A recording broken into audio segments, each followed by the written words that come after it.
it cost me something to follow my calling. It cost me something. It cost me my comfort.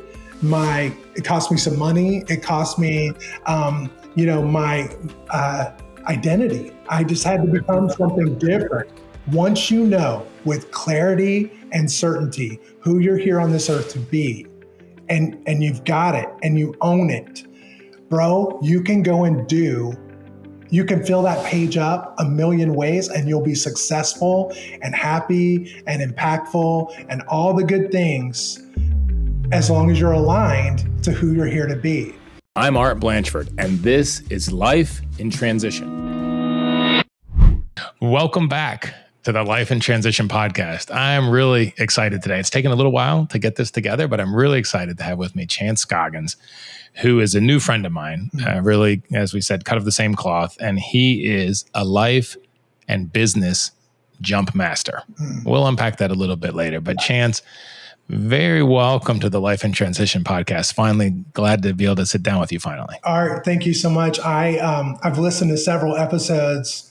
Dude, I love this. I love this podcast. I love what you're doing. I think it's a really important conversation, especially among men, because we are all in transition. There's always one up in front of us. So I love that this is a resource. A lot of people are not talking about this. It's really important. Yeah, thanks. Yeah, it's definitely important to me, and that's why I do it. And I'm so excited to learn from each of my guests and then share their wisdom with our listeners as well. So most welcome. Jumping in, Chance, what is a significant or important transition that you have been through that you've learned a lot from in your life? Yeah, so I have several. I think one common one that we all share is like when you leave your home, your young youth home. I was going to go to Furman University in Carolina, and at the last second, I moved to Nashville instead and went to Belmont to study music there.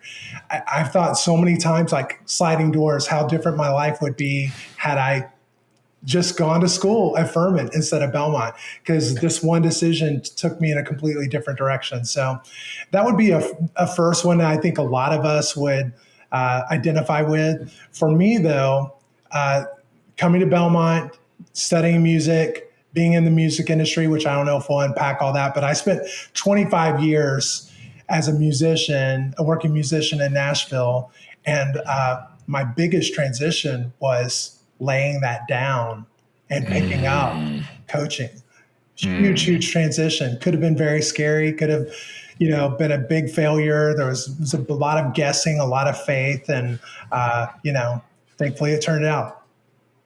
Oh, that's wonderful. When you said the sliding doors comment, it made me think of Friday Reflections blog that I posted once. And then I heard Ellen Langer speak about this recently as well. Ellen Langer is one of my heroes in the psychology space. She's the chair of psychology at Harvard and written lots of books. My favorite one is called Mindfulness, but she talks about that. And I wrote about this, and then she has the exact same phrase, which is you make a decision and then you make it the right decision.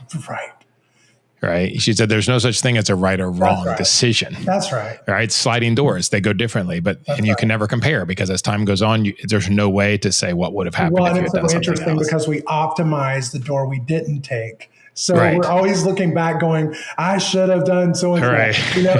And really, honestly, who knows? You would have found some trouble that way too, Absolutely. Yeah. And then you make it right. You choose and then you make it right. Yeah, right. Sure. It's not, you don't have to try to figure it out. So that's really interesting. So, but the one that resonates with me and I'd like to pick up on is this thing about the way you said it, laying down a 25-year music career. What gave you the courage to do that? How did you come to that place? Most of us spend at least the first half of our life becoming somebody. In the words of Ram Dass, or building a monument to ourselves. I don't mean it bad. It's with all due respect, but we're building a resume, we're building a career, we're creating money, creating families, right? Becoming somebody, right? Building a monument to ourselves. And then it's hard to say this, but the lucky ones will have an epiphany somewhere along the way that maybe the second half isn't about building the monument. And the reason I say lucky, it's not that it's easy. Lord knows I'm still in the transition and it's not comfortable. but it's a lot better than living with a lot of regrets at 80, still trying to build a monument that doesn't make any sense as it did when you were 35. Yeah, sure. I mean, so how did you get to a place? So you're in the music industry, you've come and studied in Belmont, you're in the buckle of the music industry in Nashville, and 25 years in, what was the calling? What happened where you had the courage to lay that down? Yeah, I'm going to tell you the truth. You guys can, I don't know. This is me. This is my story. This is how it happened. Absolutely. So I'm going to tell the truth about how this went down. So, I started out as a session singer, studio singer. So I would sing background on records, go on tours, sing the backgrounds on tours, jingles, and, all kinds of things like that. That moved me into hiring singers. So then I graduated to contractor. So first I'm just a studio singer. Then I become a contractor where I'm hiring the singer and I'm arranging the vocals. I'm telling each singer what they should sing. That moved. People liked my work there. So they started hiring me to produce vocals. So this artist is having a really challenging vocal. A producer would bring me in to coach them from a technical standpoint to get the vocal from the artist that they couldn't get for themselves. And then that moved me into production. So now I'm fully in charge, like the director of a film.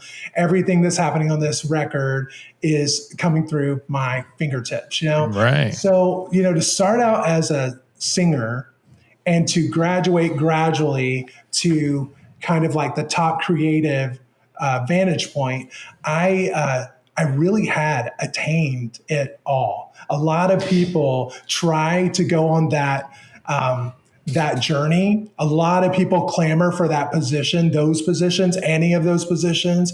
In Nashville, there's a lot of competition, a lot of, heartbreak because people want to be a working musician. So when you become one and when it starts working, when people hire you and you make good money and you win some awards and all this stuff, identity gets so wrapped up in that, man. Like I am because I'm great because I've got this position. I'm getting, check, So it really was the height of my career when all that happened. Yeah. I want to unpack that a little bit for my own curiosity and also for other people that maybe need to understand this. So when I think about Nashville, of course, I think primarily about country music, even though I know there's all kinds of musicians here where we live. And I think about most people in the progression that, hey, you're a studio singer, then you get in a band, and then you get your solo career, and you move up the performing artist track. That's the one I think about. Not being in the industry, I never thought about sort of I'm going to call it the corporate track.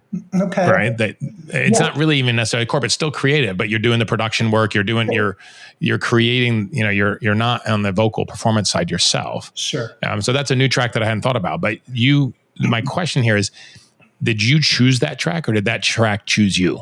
Well, probably both. I think everybody who comes here wants to be an artist or wants to be a guitarist, and we all dream about the band or the stage. And I did too. But when I got here and I saw what is the actual job of being an artist? What's the actual job?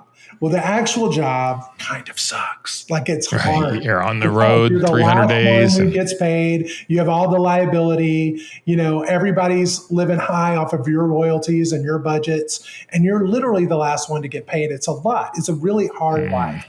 And as I got to know what that actually was, I was like, hey, I never needed to be famous. I wanted to make music. I wanted to get this thing that's in me out.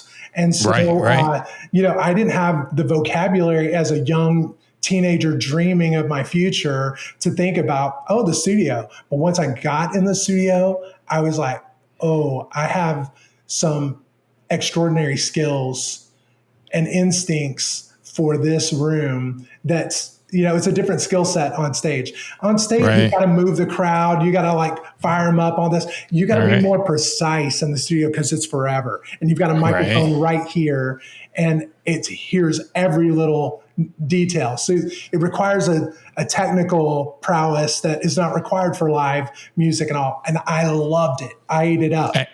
And it still met your creative expression needs as well. I would say even more so. That's the thing. Great. I didn't feel like I was settling. I felt like, my gosh, I get to be in here and I can sing this thing 36 times if I want to. I can sing it as many times as I need to make it exactly what I want to do. And so that's like a painter continuing to paint versus like, I've got 5 minutes to paint this portrait, and whatever you get in 5 minutes is what you get. So, I can tweak this and live with this and be completely satisfied with this. And that just checked so many creative boxes for me because I liked putting quirky things that didn't belong on the tracks. That's why people would call me, because I thought I heard something different than what a lot of other people would do. So, live singing is great. I still love it. Nothing against it. But I found my path in the studio and loved it. Nice. Yeah. Nice. And then when you started in the production also, when you started arranging and, hiring the other musicians and then also in production, did that still also feed this creative need that you had? Again, I would say even more so, like we graduate from dream to dream, from skill to skill to skill, and you get to know yourself along the way. I think this is true of all of us, as you think you bring this set of skills to the table, but then as you get in it and you start to discover, I'm not just a singer. I'm a leader here. I know how to. I'm hearing everything that's happening. They're not listening the way that I'm listening. I can tweak it this way. I can ask for more of this. I can change this note. I can ask us to sing brighter or darker or whatever. You can just alter the sound, and then you're moving the room, everyone's performance, and that's creating something different than if everybody's just left to their own devices. So I loved it. And discovered more of myself along the way. And then eventually, when you graduate to full production, it's just all the tools, all the toys, so much fun. And I didn't feel like I was missing anything on the live side. And as I graduated to production, I didn't feel like I was missing out, that I wasn't singing every day. Like I had done that. I think sometimes, like, you think about the football player who was amazing in high school, and then they lament for the rest of their life. Like I could have been a contender. I could have this and that. I would just say, like, for me, my experience was, I did this to the best of my ability, and then it graduated, it moved me here, and I did that to the best of my ability, and then that moved me here. And so that really is the progression into coaching.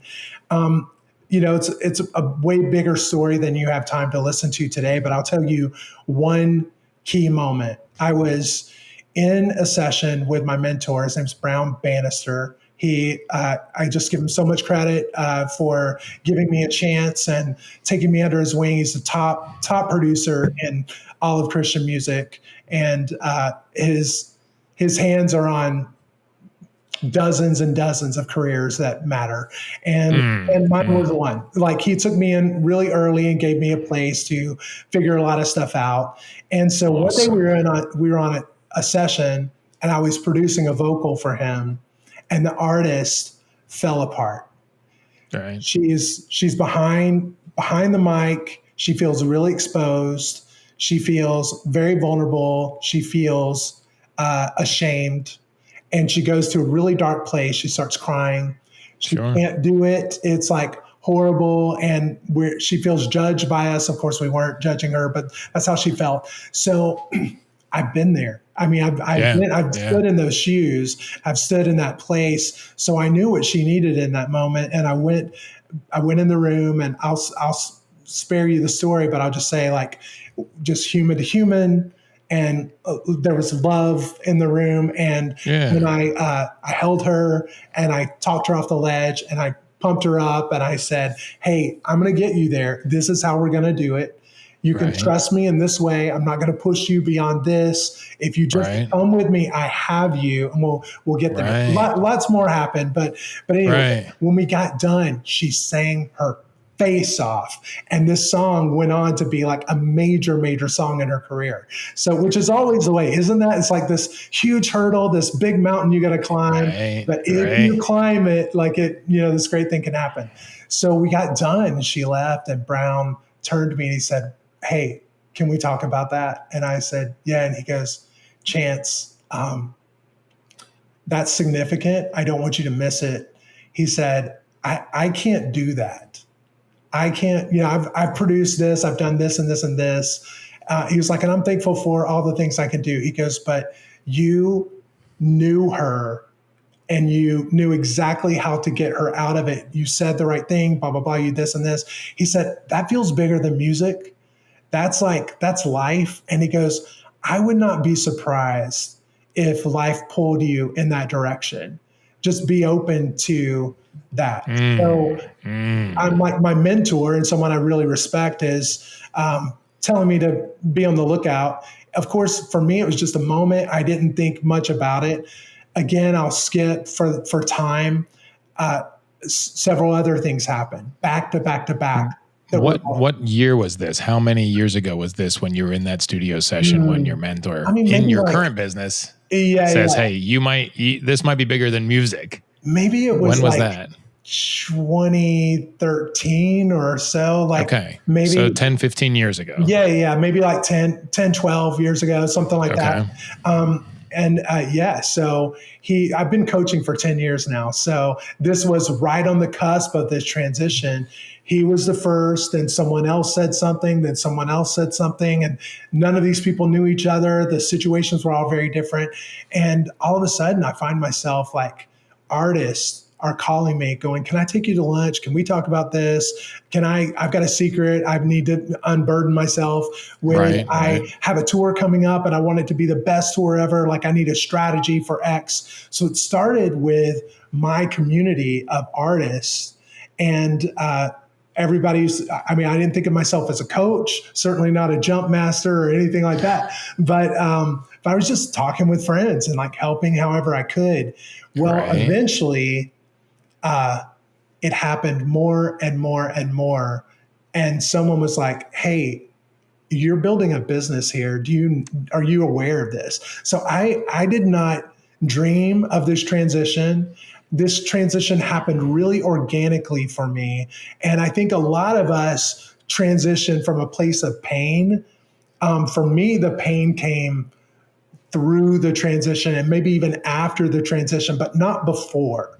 I stumbled into transition, and it wasn't until I knew that I was laying something down that was just so attached to my ego that I felt any sort of pain about that, or fear. So your coaching business, even if you weren't structured the right way, charging the right way yet, all of that. Your coaching business was consuming a lot of your time, and you're already successful in it, in the service, in the work you were doing before you thought about, wait a minute, if I go toward this identity, that means I also have to lay down the old sword and shield. Well, and for me, it literally was like,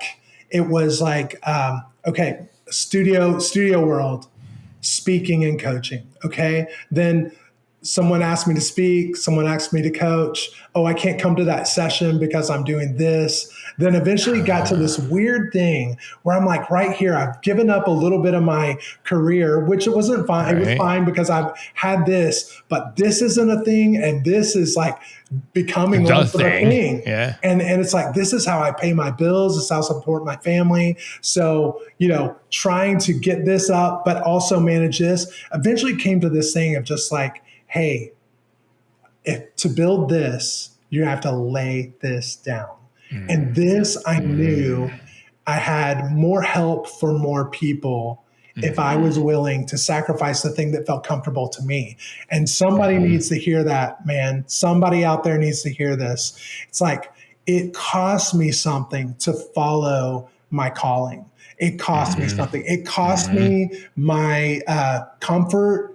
It cost me some money. It cost me, my identity. I decided. This is what I wanted to peel into a little bit, because you talked about how you support your family with it, and but it also is more than that. It's like who you felt like you were.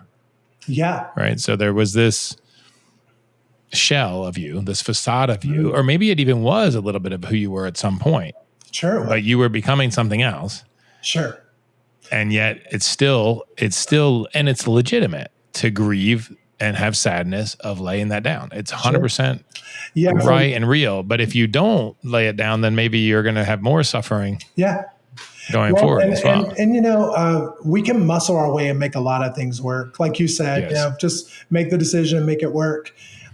there was a time where I really was legitimately doing all the stuff, all of the music, and also doing this side little hustle of coaching and speaking on the side.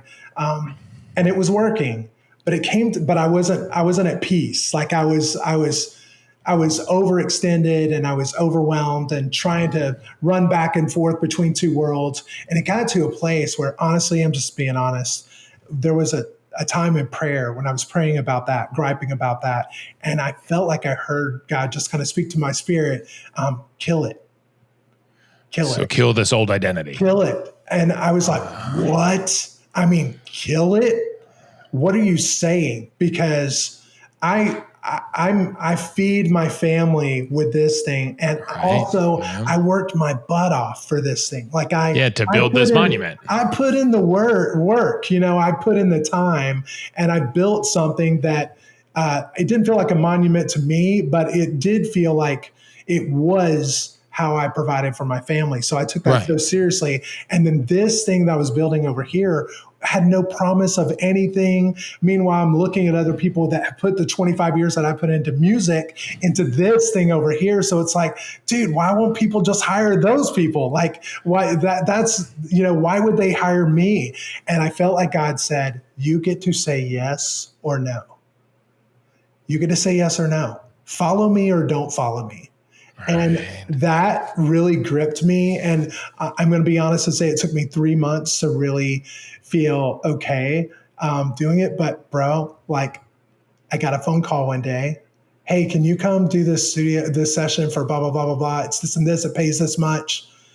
I'm so sorry. I'm booked that day. I can't do that. And then ring. Hey, we've got this thing, blah, blah, blah. So-and-so, will you book some singers to do this and this? I'm so sorry. Will you call so-and-so instead of me? Blah, blah, blah. It took no time to eviscerate my career because there were piranhas and sharks in the water just ready to pick it all up, So it didn't take much to kill it, but it did take me being deliberate and saying, I choose door number 2. And I have faith that it's all going to work out. I'm not going to say it wasn't awkward. 2016 was a very, very awkward, hard year for me financially. And that was the one of killing the 25-year career and but embracing. Yes. That this new thing that you didn't even know what was yet was going to be your career. And that was the thing. Like somebody out there is listening and they're in this situation where they're building something on the side and it's not really a thing yet, but they know that they can't go and do that thing all the way while they're also doing this other thing. There comes a moment where you just have to choose the future instead of hanging on so tightly to the past, and you just got to go, hey, I don't know how it's going to work, but I trust it's going to work. And even if I feel more comfortable with the past than the future, I'm willing to wade through this awkward. For me, it was a solid year. It was just a year of killing my ego, killing my reputation, all died. And it was horrible. And also like just not I'm raising my hand. I know what you mean. Like, letting it carry you, being carried through that versus running back to restart up the thing that you could get back. You could get it right back if you chose to, So, but just going, no, it's okay. And thankfully, I had a wife who supported me through that time and said, hey, I'm with you. I trust God. I trust you. We're going to do this. And, here we are 9-10 years later, and things have really worked out. 2017, I had my first client that was, a major person, C-suite executive, very, very rich, buildings, names on buildings, all this stuff. And I was like, do I have what this person needs? I didn't know because I'd never done it before at that time. Right. And so, through the transition of working with this person and seeing what he needed and that I did have it and that we've found it together. Like on the other side of that, I was like, why would I ever sing a song again? Why would I ever pine for, you know, an award, a little medal award, instead of, you know, the level of help that I can give these people that then go and change the world in a way that I can't, like, because of Right. their position and their place, their jurisdiction in the world. If I can help Right. them and release them, you know, and get them through their own dysfunction and strategize with them and build something with them in private that then they take out into the world, like, bro, sign me up. That is so cool. And it's very musical. I mean, it's very, very similar. You open up, you got a blank session, nothing's there. You start with a click drum, like a click track, just click, Yeah.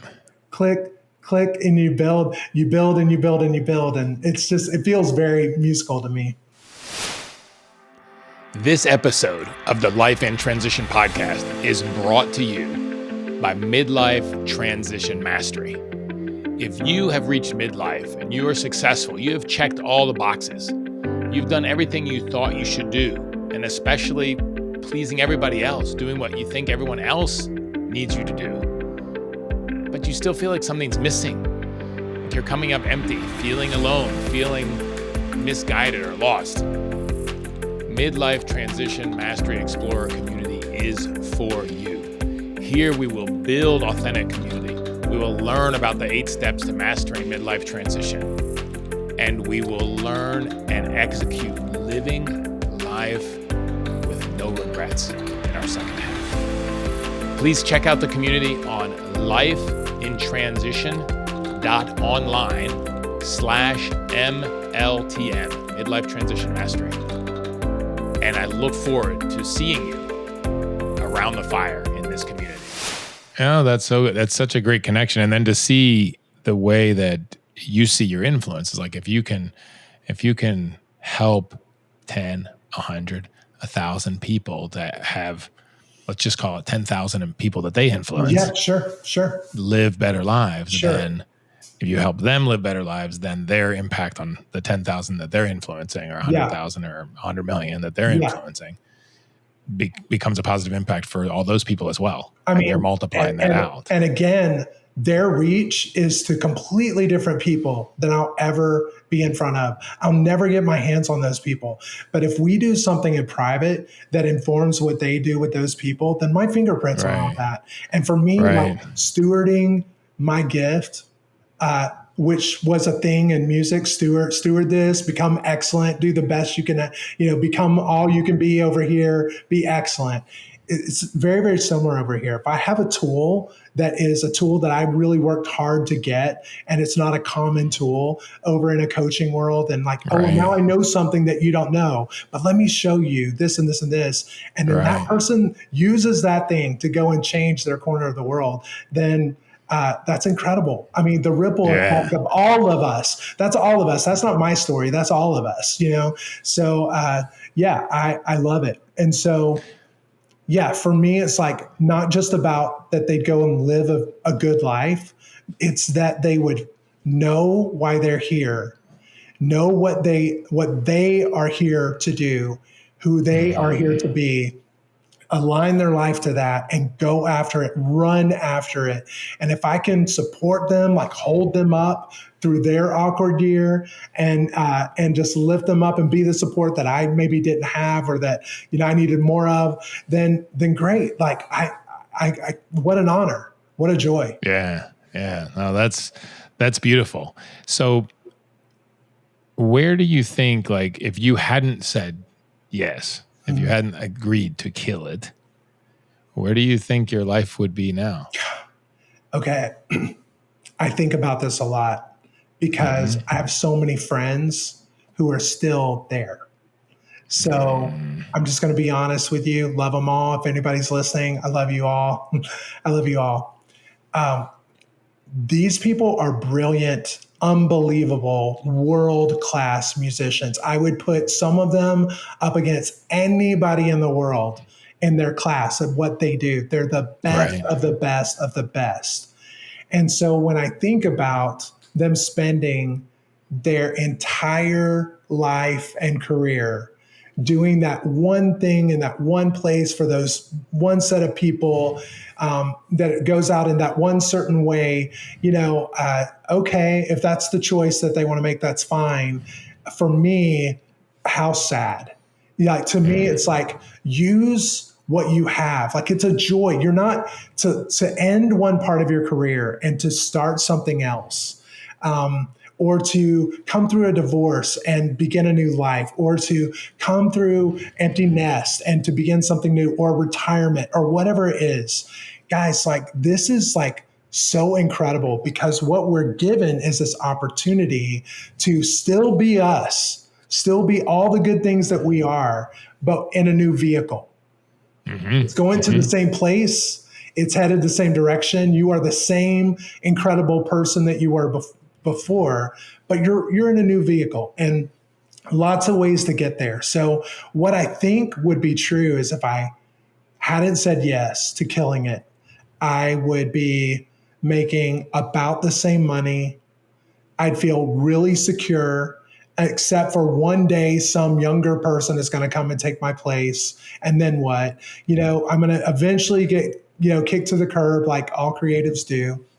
So I think I would be fine. I think I'd just be fine. And like, right. I don't want to be fine. But not alive. No. But not alive. Who not thriving, not helping others. For a paycheck, for a paycheck, what this is your time. This is your life. And for me, it's like, I had explored the fullness of that expression. And now how exciting to get to do and to become something more than I was. Like, I hope that there's another expression than what I'm doing now. I hope there's another thing to find. I hope I can become all the things, and that I learned the lesson. And I was so tempted, man, I'm telling you, Art, I held on just tight-fisted to that identity, because I had worked really hard and had the badge and, had this cool kid club. I was in it. Yeah. But I don't know if I was ever in the cool kid club, but I know exactly, for the identity and running the big business. And, like, I know. Yeah, man. I mean, we've talked about that. I'm sure your listeners know that part of your story, but it's like so important. It's like, it's hard. It's hard to lay it down.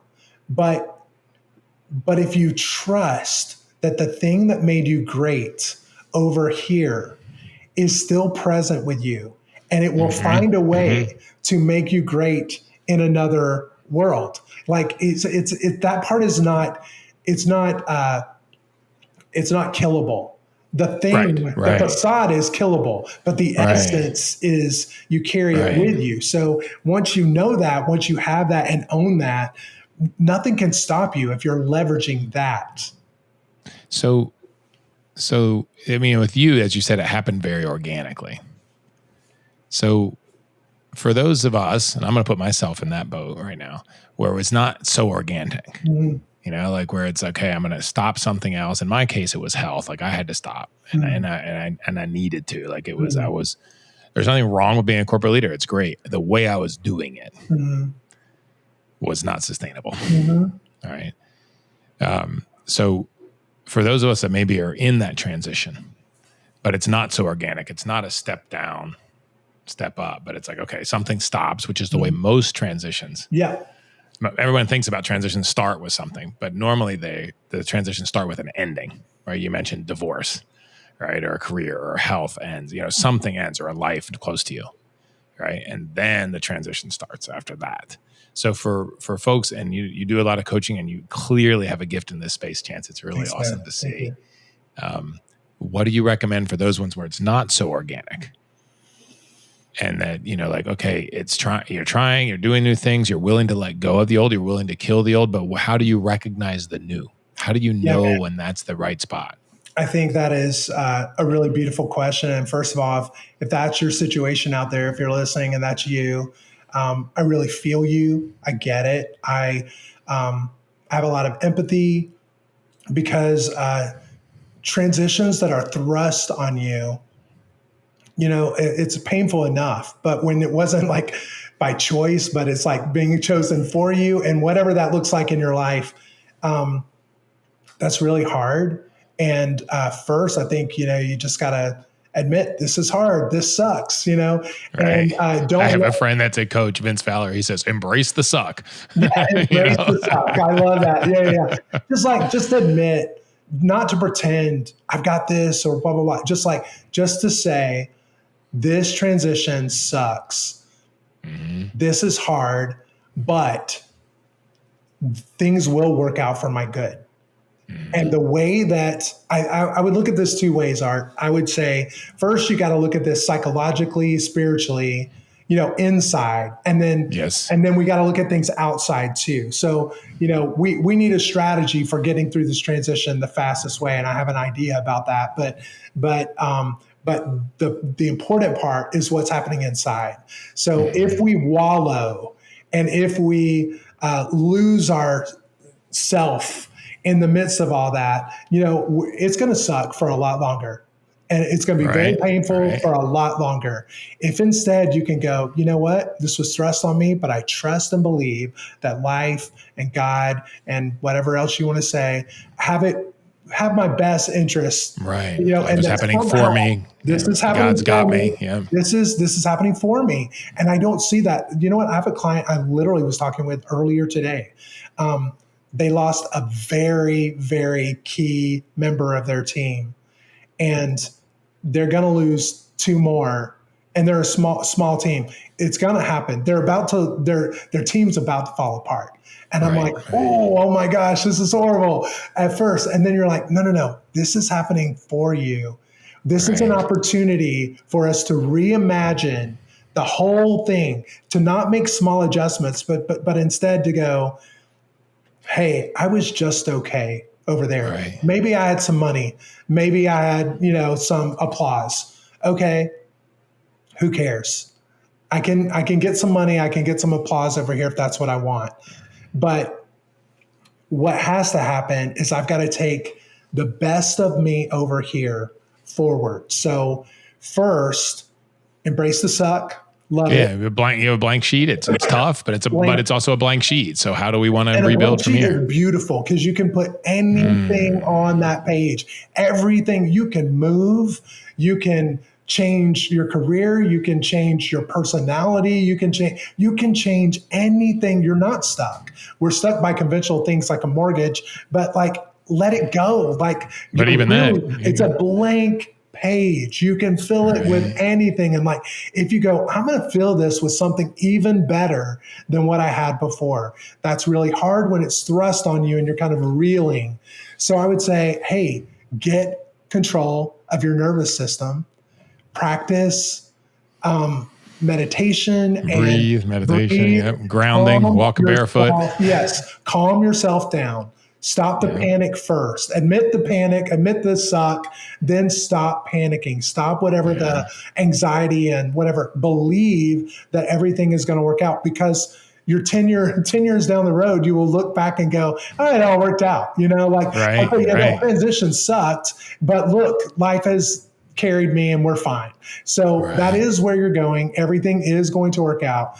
The faster that you can get your nervous system and your brain to believe that, the better. So get some tools. Don't wallow. And I could go on and on and on about that, but I would just say it this way. Whatever your beliefs are, your actions will come from that, and your emotions and your state will all be privy to and subject to that thought that you are holding. So if I have the thought of I'm doomed, this isn't fair, this sucks or whatever, or if I have the thought, hey, this is an opportunity, life is about to get even better than it was, I'm still me without that, maybe there's even more of me to be found, maybe this can be even better. It just depends on what is the thought that you're going to give your power to, and so be very careful about that. And then I would say, secondly, get to work. When you can see what the transition, when you can see what the work is, run for it instead of walking and, meandering your way to it. When you can see what is required of you to make this transition work, get up off your butt and do it. Do it fast. Don't do it slowly.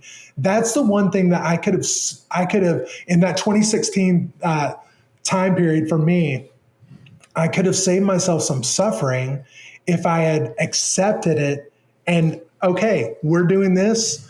See yourself this way. Be excellent in this way. What would an excellent person who's being a coach or a speaker or whatever, what would he do? Versus like, I've got 1 foot here and 1 foot here.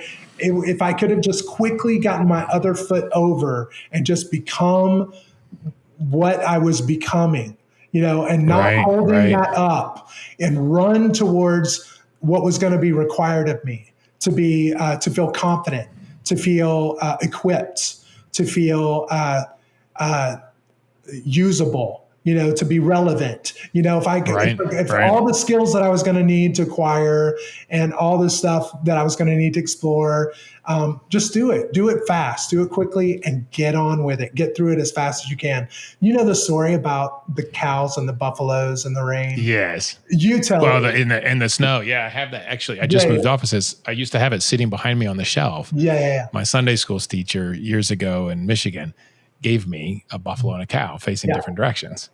And this is, here in North America, anyway, for most of us that are listening in North America, we have the indigenous buffalo who has this massive head and fur and thick on the front and a bare rump that's completely exposed. But the difference is, like a cow, when a storm comes, they will walk they'll turn their back to the storm, their butt toward the storm, and then they'll walk with the storm because they don't want it in their face. They don't want to take the heat of the storm in their face. And so they'll be in the storm quite a long time because they're walking with it. So the storm is slowly passing them as the storm is going across the ground. Whereas a buffalo will turn into the storm with that massive head and shoulders and the fur to protect them. And they will walk directly into the storm in order to get it over faster. That's right. Yeah. So it's a great metaphor. And the one that's speaking to me right now, I'm reflecting on it for myself right now, because I think it's, so embrace the suck. No, there's going to be some things that are tough, but it's going to be less tough if you take the intensity and move faster through it. I couldn't agree more with that. And I would say even after you're through the transition, I mean, if I could get all of my clients, once we have a clear objective, just to say that is the objective, what is the fastest way to that objective? What is it going to require of me to get my butt up that hill? And if we could all not meander our way, but to run and face the storm. It doesn't matter if you're in transition or not. I mean, truthfully, we're in transition. We're aging every day. We're in transition every day, right? But not through these major things. Even when you just have a goal out in front of you, if you could just say, I'm running towards the thing. I'm not going to walk and I'm not going to turn the other way and try to be comfortable, Let's embrace the discomfort and just get on with it, That's what I would say. Oh, that's beautiful. I want to come back to there's so many things, and I have my whole list of questions, but I've thrown most of them out. But you talked about the blank sheet. So if something is forced upon you, so somebody, there's a lot of government job cuts right now. There's a lot of people that are, unemployed, or there's things that are changing. So if this is happening for me, not to me, and I have this opportunity, which is a blank sheet, which I think I can accept, and I think most people can accept, like, wow, if you have a big change or things are shut down in your life, that opens up a lot of space. And then you said for you, and I love this, and I love your energy, Chance. You're like, hey, it's so exciting because I can put anything on this blank sheet. Yeah. How do you choose what to put on the blank sheet? Bro, I love that question. I love it so much. Okay.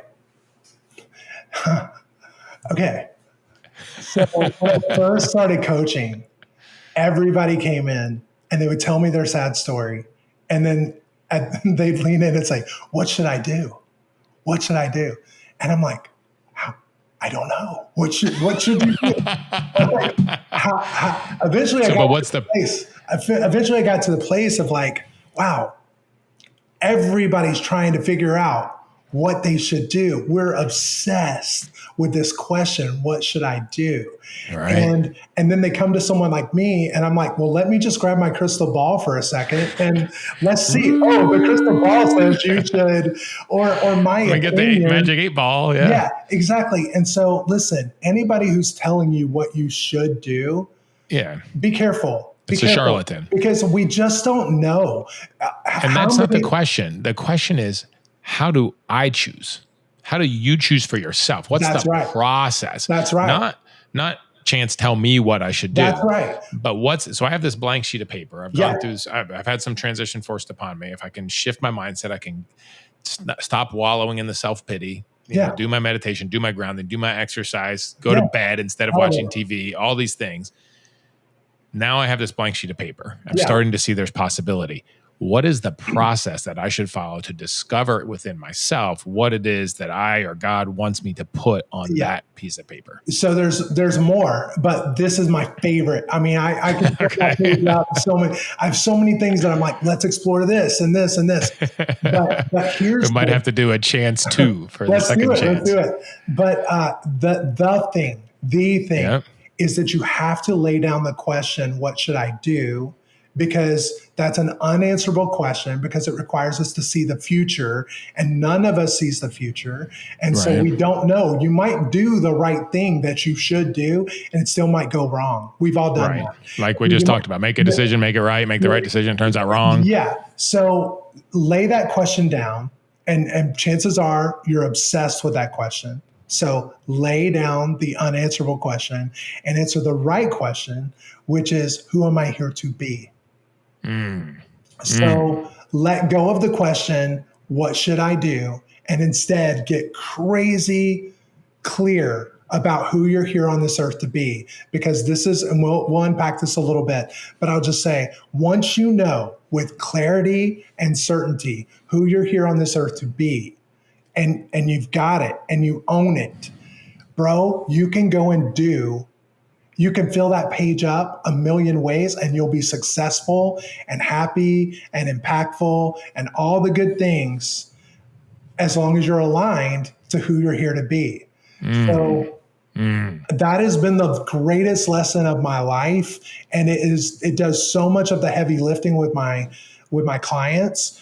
Is like, you have greatness in you that's planted. You're a badass in some skills. You have some skills, whatever. You built some skills over the course of your life. Awesome. It's not nearly as potent as the thing that was placed in you by God that makes you who you are. Uniquely you. You are here on a mission. You're here on a mission to affect the world around you in a very specific way that I can't, that Art can't, that the next guy over, that your nemesis or the guy you're jealous of, or the guy who took your job. There's something that you're here for that the rest of us are not here for. And it's something to be and to become. And yes, you'll go and do lots of great things, but that's not it. So fill the page with who you know you're here to be. And this is how you do it. Instead of trying to figure out the future, go back and look at the past. Instead of trying to become this thing that you have to become in the future, just go, hey, where was my greatness in the past? The very best of me as a father, as a friend, in my job, also in 5th grade. Also in 10th grade. What did my teacher see? What did my best friend see? How did I shift the project? How did I shift the people in my care? There's something that is a little more esoteric than I'm great at accounting. I'm great. I'm great. I'm a brilliant strategist. Whatever. Who cares? Like look at instead, the very best of you in the past. If you can get your head around what that is, and more importantly, your heart around that, and then align your life to that, then what made you great in the past will make you great in the future. And, if you just realize there might be a lot of vice presidents of sales out there. In the world, there are lots and lots and lots of VP of sales. Okay. But if you are in that position, you're going to do it completely different than any of the other people in that same position. And that's the difference. You got to look and go, how am I different in that very familiar role that so many people share. That nuance is my greatness. And I gotta extract that and then leverage that for the rest of my life as hard as I can in all the vehicles and all the ways. Bro, for me, it's like sometimes there's a bad day business wise, but it's never a bad day because every day I wake up in my mission and my purpose. Every day I know why I'm here. I know what God has put in me to release to the people around me. And that's my day. My day is doing and being that everywhere. So, I didn't make $1 million today, or I didn't get that job, or I didn't get that deal, or but whatever. So those things are. But did I live who I'm meant to be? Yeah. Did I show up as who I'm meant to be today? Because regardless of the results or the outcomes of that transaction. Not to make that all bumper stickery or whatever. It's like no, it's very, very practical. Like, so today I didn't get the deal, but I affected that. I had impact with that person, that stranger in a Starbucks line. And then they go off and do blah, blah, blah that they weren't going to do if not for an interaction. And the next day I get the deal. Like you don't lose the deal. If what's yours is yours, it's coming to you. But the alignment is so important, because if you show up in fear, or you show up in lack, or you show up in whatever negative thing, then that's how we sometimes miss the great opportunity. If you show up in the fullness of who you're here to be, clarity, confidence, no competition, because I'm not trying to be you or the next guy or whatever. It's just, do you need this? Do you need what I have?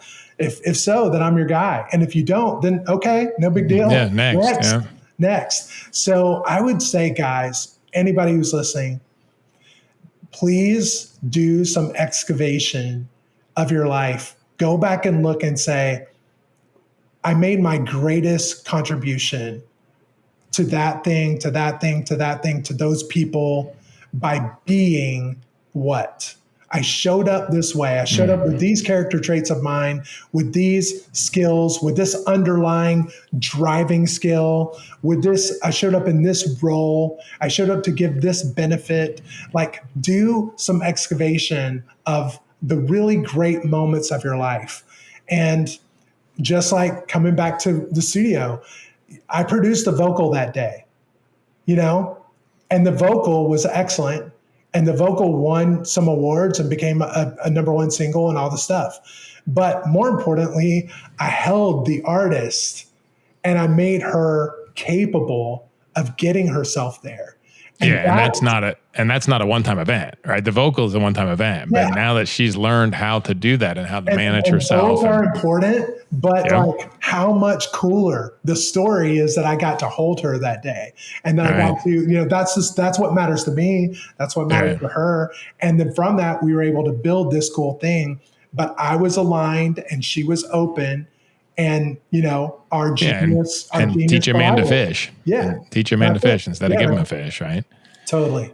No, that's really beautiful. And there's a lot for me to think about and to unpack in there. There's a couple things that come up for me. I mean, I would think about for myself, when I was in a deep prayer state, and when I was back in September, and it was really clear. I felt like God's message was really clear. Like, your job is to be a holder of space and bearer of witness.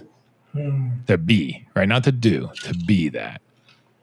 I said, okay, so in every interaction, every place I show up, when I'm on this podcast with you, I'm holding space, I'm bearing witness to your story, right? Love it. And how do I bring that every day? So it's interesting to think about, because I'm also consumed with this question. I didn't ever call it what should I do. I call it, what's my purpose? Right? Which is this heavy, it's the same thing, right? But it's easy to get stuck in the minutia of that question because there are a million different ways of how that can show up. But I love the thing you say to help you see what is that superpower, but it's not a superpower of doing, it's a superpower of being, to look back at the past and to see where were situations where I shined and felt like I was the best of who I could be. And what were the characteristics that I brought to the table? What was the beingness that I brought to the table? You're really clarifying something so important. And I really appreciate that you just said what you said, because if you ask a guy, what's your purpose? they're going to go into something that shoulds. they do. And they're going to go into shoulds. Yep.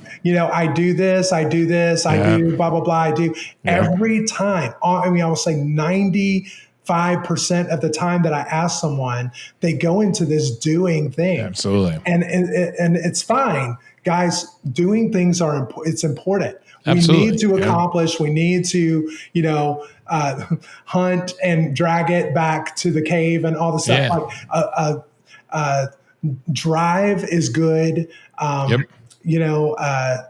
Wanting to grow something is good, and wanting to become the best, having all the stuff that you can have. There's nothing wrong necessarily with that. My thing is, you can get there and you can have the thing and be so utterly miserable. Oh, absolutely. And it's because you're chasing the doing and exhausting yourself with the doing. If instead you go, my greatness and my greatest contribution is who I'm being in the midst of the doing. And you instead focus on that. Focus on, this is my mission, this is my purpose, to be this in all of my interactions. And if you go and you do that, be that as you're doing, this isn't theory for me. This isn't philosophy. This is me sitting down with literally hundreds and hundreds and hundreds of people over the last 10 years. What is the linchpin is when people get focused on the being instead of the doing. And they're like, I'm going to bring this to this. When they do that and they're being this and that, when they become that and they make that the focus, every door opens up. And here's a reason why. I could tell so many stories. I'm going to distill it down to this and say, the world wants that. Everybody around you wants that. So when you show up in that, people want to be with you. People want to promote you. People want to have you in their space. They want you involved. They want to give you the job, give you the gig, whatever, because they want to be in the energy and the company of someone who has that clarity and that confidence that they long for. Because the world is out of alignment. Very, very much so. Yes. The world around us is very much out of alignment. So when someone comes up and they interrupt this trajectory that everybody is on, and you go, hey, there's another way. Let's do this instead. Let's show up this way instead. Let's focus this way, and I can celebrate you, and I'm not competing with you, and vice versa. And let's hold each other up to the next thing. When you show up in a space and you know who you are, and you're not trying to be what you're not, and you're not trying to downplay the greatness that you carry. You're not going to make it something that it's not. This is what I have. I suck in all the ways. I suck in 100 ways, but I do have this one little thing. I've got this. And if you happen to need that, I am absolutely the guy for that. You're never going to find anybody else who's going to do it like me or be it like me. I'm your guy, and when you show up that way, people are they're just thrown because no one shows up. People show up in such angst and chaos and desperation and a lack of groundedness in the midst of all of it. And that matches their energy. When you don't match their energy and you show up a different way, people want to be around that. So it's the greatest success formula that I've ever encountered. And I could tell you dozens and dozens and dozens and dozens of stories off the top of my head where it equates to hundreds of thousands, sometimes millions of dollars. This episode of the Life in Transition podcast is brought to you by Transition Mastery Coaching. If you have made it to midlife and you're successful, and you are going through transitions in your life, in your business, in your career, or in your organization, and you are looking to master those transitions, to make the most of them, to accelerate into the next phase of your organization or your life. If you're facing, challenges in your business, challenges in your relationship, challenges in your health, and you really want to transition those quickly, I'm here to guide you for that. And I look forward to working with you. You can sign up for either Pinnacle, transition coaching or summit, please go to lifeintransition.online/MLTM and scroll to see the summit and pinnacle coaching, or reach out to me directly on my email, art@artblanchford.com. And I look forward to connecting with you and helping you to accelerate your transitions to achieve what it is that you want to achieve in the second half in your organization and in your life, so you can live your whole life with no regrets. Wow. I mean, I think there's a lot. I mean, I'm reflecting on this as we go, and there's a lot inside there, but I think this thing about showing up with your beingness, with your genius, with your gift, and knowing that's enough, right? That it's okay to suck in these other 99 ways because you have the one that is what you're meant to do. That's right. Right.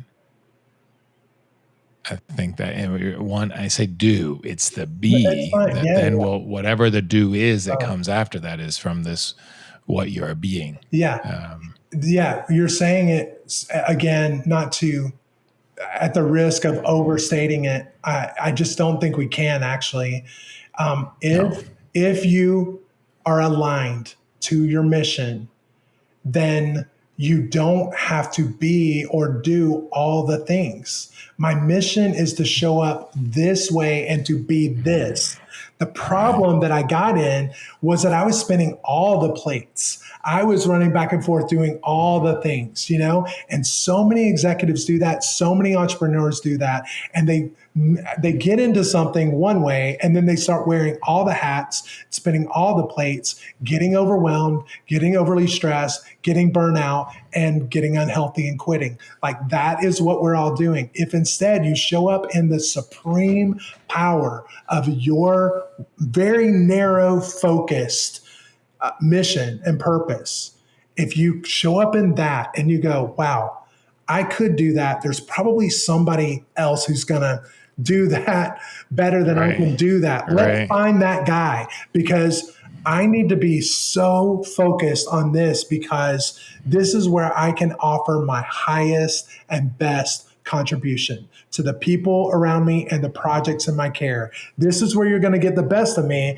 If you get me out of this lane, or if I get myself out of this lane, then very quickly we're going to be, off-roading, and it's not going to be great, so that's what everybody's doing. So I would say zig when everybody's zagging. Show up very clear about the very best of you, leverage it to its hilt, become a master at being that and doing things from that.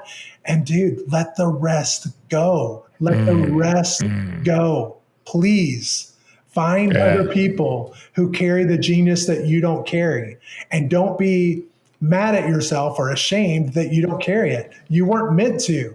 And even if you wish you did, you don't. So this is who you are. Own it, love it, and leverage it.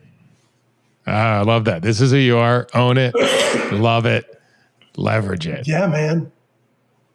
Chance, we could go on again. I do think we need to do a second chance coming up here, because there's so much. You have so much wisdom. You have so much passion. You have so much clarity. You're showing up right now, right here with your gift. Thanks, bro. It's beautiful. I really appreciate the opportunity, because again, I didn't make $1 million today, but this is the story for my day today. I got to show up in my power, show up in my gift. I really, really hope that somebody's listening, that our conversation got inside of them and it shifts how they think, how they're going to show up tomorrow, what they're going to do, how they're going to be. They've been doing it wrong. And hopefully you, having created a space like this, and me being willing to come in for strangers that I don't know, just from a place of love, hopefully our contribution legitimately shifts a life today. Well, I can tell you, it's not even released yet. It'll be released in 4 to 6 weeks. It's already shifted one, Chance. Come on, bro. That's so. Thank you. It's so good. Thank you for showing up. Yeah, man. It's beautiful. where, if people want to get a little bit more of this, where can they get in touch with you, Chance? Yeah. Where can they connect with you? Well, social media, Chance Scoggins, Scoggins. You can also just email me, chance@chancescoggins.com. Like, just email me, tell me your story, tell me what you're up against. If you need help, if I can help you quickly, I will. If you want to coach, I know somebody who's pretty good at it. So maybe I could help in that regard. But I wasn't planning to do this, but given the conversation, I know that part of my mission is to help people understand theirs. And I created an app. It's more than an app. If you've ever taken Strengths Finders, it's kind of like, it's more like a platform where you walk through and at the end it spits out this thing. So my whole thing is like, you're not a type. You're not a 9 with a 1 wing. You're not a 4 with a 3. You're not an ENFJ. DI with a minor SC. You're not, because or ETNFJ or whatever it is. Those things are great. Those things are great. Right. But they type you, and you share that type with millions of people, millions upon millions. Right. And my whole thing is, you're one of one. No one in the history of the world, no one in the future of the world is here on your mission. So let's understand what that is. So I created this app to help people get very clear about what that is. And where can they find it? If someone wants to email me, chance@chancescoggins, as a gift to your people, I will give it to you for free. I charge $200 to use it. So it's a really big gift. It's a great, but anybody who will email me, I will send it to you for free, and you'll get that help at least today. Yeah, that's beautiful. I think I'm going to say one thing about the journey I'm on right now. Yeah, do. I've been reading this book called Soulcraft. I mean, not even done it yet, but he talks exactly about that there's these 3 parts of us. We spend a lot of time on the spirit, which is how we connect to God and the universe. And it's the unity of everything. And all religions are focused on that part, right? The connect to spirit, connect to God, get the guidance, be one. Then there's, I'll call it the physical, or he calls it the ego, but not in the bad way that we think about ego. You need to have a mature ego. You need to function well in this plane. Right? But the thing that we miss is the soul, which he defines as what is it that makes us unique. Like you keep talking about that. We're one of one. I like that. Right? And that every hero's journey, like we spend a lot of time on the ascension. We don't spend any time on going deep. So good. Right? Going down, going under, going in the dark, cold, stormy water, the places that scare us. That's great.